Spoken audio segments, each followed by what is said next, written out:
किसके चेहरे पर हरियाणा विधानसभा चुनाव लड़ेगी कांग्रेस? आखिर हरियाणा चुनाव में कौन होगा कांग्रेस का सीएम चेहरा?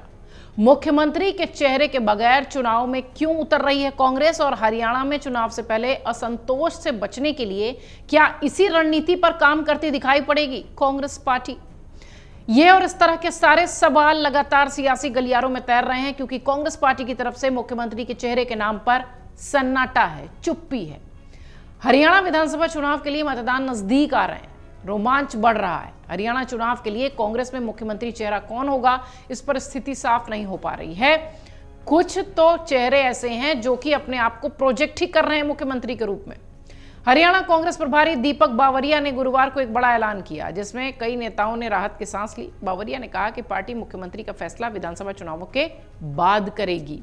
किसी चुनाव न लड़ने वाले व्यक्ति को भी सीएम बनाया जा सकता है। दिल्ली के हिमाचल भवन में कांग्रेस की स्क्रीनिंग कमेटी की बैठक के बाद उन्होंने मीडिया से बातचीत की कि ये आला कमान का एकाधिकार है, राज्य की कमान कोई भी संभाल सकता है।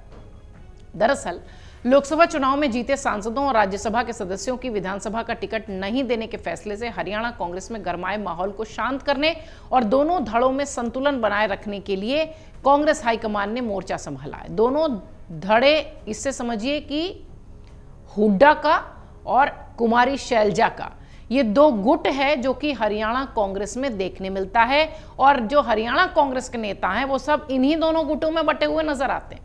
इसी को बैलेंस करने के लिए अब कांग्रेस हाईकमान ने मोर्चा संभाला है। हरियाणा कांग्रेस के प्रभारी दीपक बावरिया ने कहा कि जो नेता विधानसभा चुनाव नहीं लड़ रहे हैं वो भी मुख्यमंत्री का चेहरा हो सकते हैं। बावरिया एक दिन पहले ही साफ कर चुके हैं कि हरियाणा में किसी भी लोकसभा और राज्यसभा सांसद को विधानसभा का टिकट नहीं दिया जाएगा। उनके इस बयान को कुमारी शैलजा और रणदीप सुरजेवाला के लिए बड़े झटके के तौर पर और हुड्डा के लिए जीत के तौर पर देखा जा रहा है। गुरुवार को बावरिया ने सीएम चेहरे को लेकर बयान देकर डैमेज कंट्रोल की कोशिश की। इससे शैलजा और सुरजेवाला को संजीवनी मिली है, क्योंकि दोनों ही चुनाव लड़ना चाहते हैं और सीएम पद के दावेदार भी मान रहे हैं। इनके गुट के नेता भी इन्हें दावेदार मान रहे हैं। इसी के साथ उन्होंने यह भी संकेत दिया कि पार्टी राज्य में केवल पार्टी के सिंबल पर चुनाव लड़ेगी। बावरिया पर शैलजा पहले भी हुड्डा खेमे की एक तरफा बात सुनने का आरोप लगाती रही हैं। आपको याद होगा, हमने बहुत सारी रिपोर्ट्स आपको दिखाई थी। लोकसभा चुनावों के दौरान भी शैलजा चुनाव नहीं लड़ना चाह रही थी, लेकिन उन्हें सिरसा से चुनाव लड़वाया गया।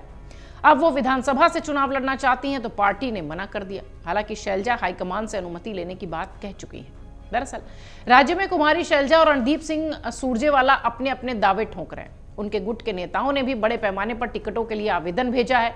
ऐसे में टिकट बंटवारे के बाद पार्टी में सिर फुटौल तय है। इसके लिए स्क्रीनिंग समिति की बैठकें लगातार हो रही हैं। आपको यह भी बता दें कि कांग्रेस की परंपरा रही है कि वो विधानसभा चुनाव से पहले सीएम चेहरा घोषित नहीं करती। हरियाणा में इसके पीछे एक कारण यह भी है कि कांग्रेस की जो मंशा है वो स्पष्ट होती है कि हुड्डा और सुरजेवाला खेमे के दम पर जाट समाज के वोट हासिल किए जाएं और शैलजा के चेहरे पर दलित वोट बैंक साधा जाए। इसलिए भी भूपेंद्र सिंह हुड्डा, शैलजा और सुरजेवाला के अलग अलग रैलियों करने पर भी हाईकमान ने न तो कोई हिदायत दी, न ही कोई चेतावनी दी। तीनों ही नेता सीएम पद की दावेदारी ठोक रहे हैं और आला कमान चुप है। कांग्रेस स्क्रीनिंग कमेटी की बैठक अगले सप्ताह या यूं कहें कि अगले 2-3 दिनों में होने वाली है। इसके बाद 2 सितंबर को कांग्रेस चुनाव समिति की मीटिंग है। इसमें उम्मीदवारों की सूची पर अंतिम मोहर लगेगी। संभावना यह भी है कि सितंबर महीने के पहले सप्ताह में ही प्रत्याशियों की पहली सूची जारी कर दी जाएगी। संभावना यह भी है कि केंद्रीय समिति की बैठक से पहले स्क्रीनिंग कमेटी सभी सीटों पर एकाएक प्रत्याशी का नाम तय कर लेगी। तो फिलहाल कांग्रेस, हरियाणा कांग्रेस की अगर बात करें तो अब बैलेंस करने के लिए, गुटबाजी रोकने के लिए आला कमान एक्टिव हो चुके हैं। कांग्रेस हाईकमान की तरफ से अब निर्देश जाने लगे हैं। शायद इसलिए बावरिया ने कहा कि कोई भी मुख्यमंत्री हो सकता है, जो चुनाव न लड़ा हो वो भी हरियाणा की कमान संभाल सकता है। ये सब तय होगा चुनाव के बाद। अब देखना यह है कि इस तरह की गुटबाजी झेल रही कांग्रेस पार्टी हरियाणा में कैसे दमखम दिखाती है।